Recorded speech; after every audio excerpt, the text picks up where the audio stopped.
All right, Billy from Perma Pastures Farm, along with my friend, my homeboy, my business partner, Jason from Sow the Land.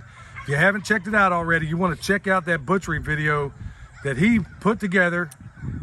It's going to be listed down below, but today is going to be something special because we're out here on Jason's property doing a lot, and it's a beautiful property. I can't believe how much you've done out here, but you know that you have something of a water issue out here. So yes, what are you liking? Well, my thinking is like I want to put more animals up on top of the property. We have like forest, and I just don't have no water to get to them. You know, if I want to put pigs in the forest, I can't. I mean, I could haul water buckets by buckets, but you don't want to do that.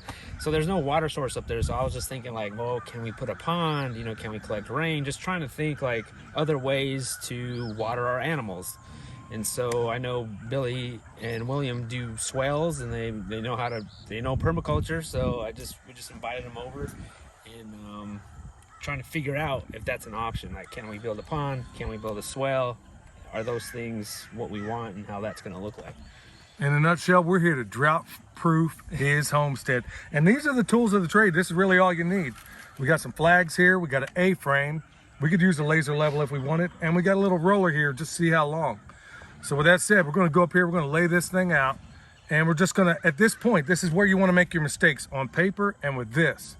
So in a nutshell, he's at a place where all the water is back at the house, and we're going to look at seeing the options of being able to go at the top of his property, which is back there, putting in a pond, putting in swales that feed that pond, and putting in a bunch of life, edge, all those wonderful things, and keeping it within the zones, taking all those permaculture principles and putting them together. All right, let's go get it done.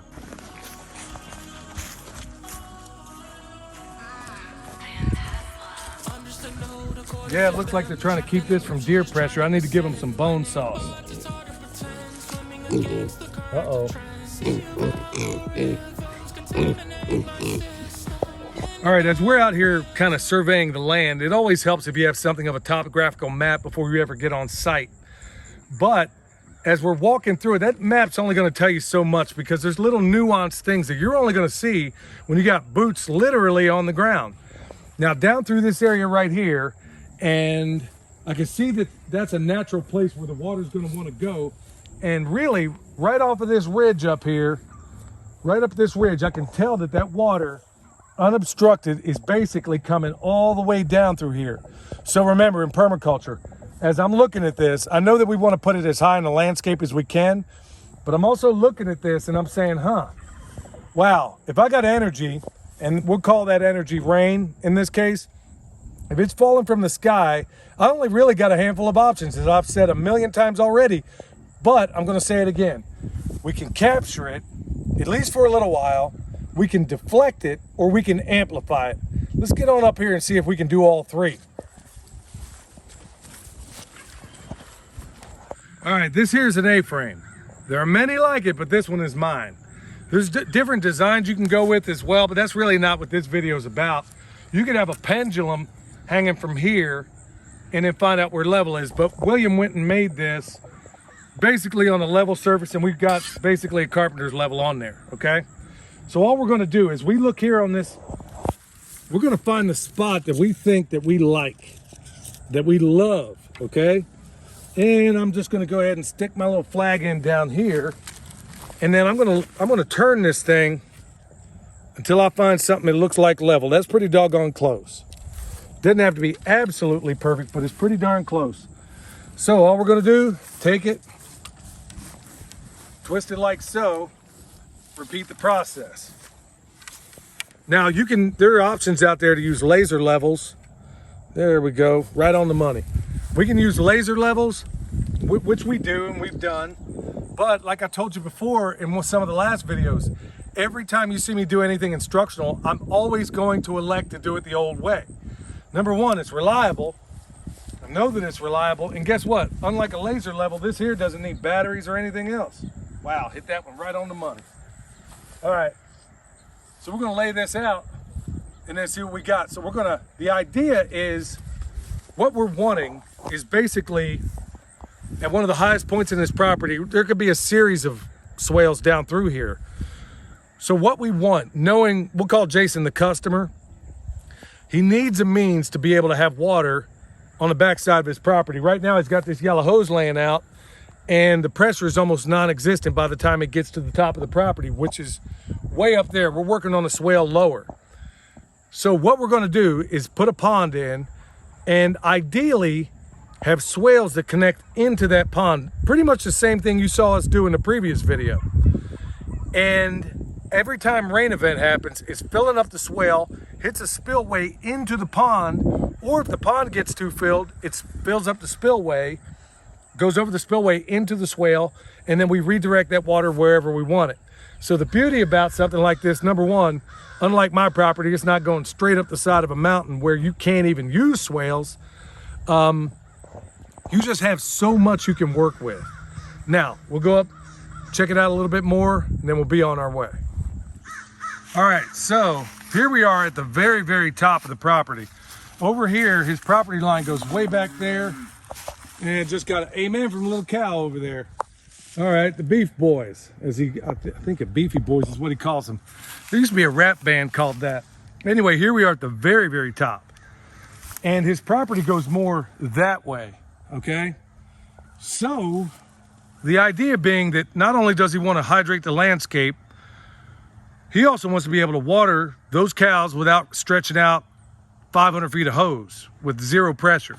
So the idea is what we came over here and did is right over here on the edge of his property, we basically laid out a pond.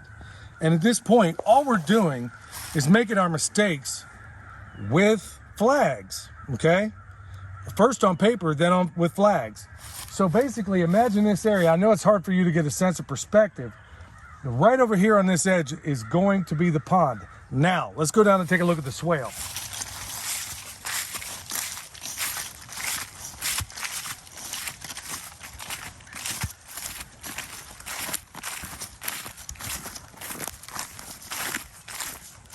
Okay, I'm standing on what I think somebody tried to make a swale at one point in time, and I know you can't see it. Right here is a little ditch, and it's almost on contour, almost. We found out when we're laying out our flags that it really isn't a swale because it all dumps out that way. That makes it a ditch. If it holds that water, that's a swale. But let's show you what we came up with. So, imagine for a moment your pond is right over here, okay? And then just like we did at the SOE compound, here's what we got laid out. So perfectly level all the way up and down here. You can see those flags. That's what that A-frame is giving us the opportunity to do, is to find out what's level. So this is all going to be a swale. And here we are, if you can look up this way, this is the highest point on this property. So the rain falls from the sky, comes down, gets captured in this swale. As soon as the swale gets high enough, bam, we have something of a little spillway between the swale and the pond. And the swale will dump into that pond. Or when the pond gets too full, it backfills into the swale, and then we got spillways in the swale in a high rain event. So here's the cool part. So we got this first set of swales, so we laid it out, and we haven't actually laid it out yet. But looking at his grazing cells and how we can make that work, we're obviously going to plan in access between, let's say, the swale, right where you see that white poly wire. Let's say that's a driving surface where he wants to come from the house all the way up to the property. Well, we can make little provisions in there where he can drive over, where he's not driving over the top of the swale, where he's actually driving over places that we've designed into the swale for that purpose. But think about where they are right now. Use these cows as something of a barometer. Now we got a swale up here. Just imagine it's complete. Down here a little way, let's say 100 feet away, which we did a minute ago, we had put in another set of swales. Now, granted, we wouldn't allow our cows access to those swales. So you're gonna have to think about that when you're putting up your poly wire and stuff. You could have a grazing cell here, one over there, one on down the way. All right, let's go a little further down and I'll show you what I mean. All right, here we are further downhill. And you can probably barely see the flags right now. Point I'm trying to make right now, there's a whole lot of people, maybe not in Florida right now, but all over my part of the country who have been like, thank you, Almighty God, for this rain that's coming right now. And the reasons why, they've been forever and a day without any rain from the sky. That's what these systems are designed to do, y'all. This is designed to make your place, your farm, your homestead, whatever you want to call it, as drought-proof as possible. And it's taking these earthworks and using them to, like I said, capture, deflect, and amplify. So, imagine for a minute, it comes down from the sky, gets captured in that swell. We deflect it into the pond, and then out of that pond, we have pipes that come down and amplify that water where we could have inline turbines charging the batteries, which look after the fence for these cows, also moving water to the areas of the property where we need it. How cool is that, y'all? This is why permaculture is my passion, and I'm trying to make it your passion as well. All right, like I said from the very beginning, if you need that butchery video, we got it. Jason has a chicken butchery video also. Don't forget also, we got the ball in this podcast out there called the Permaculture Pimpcast. Check it out.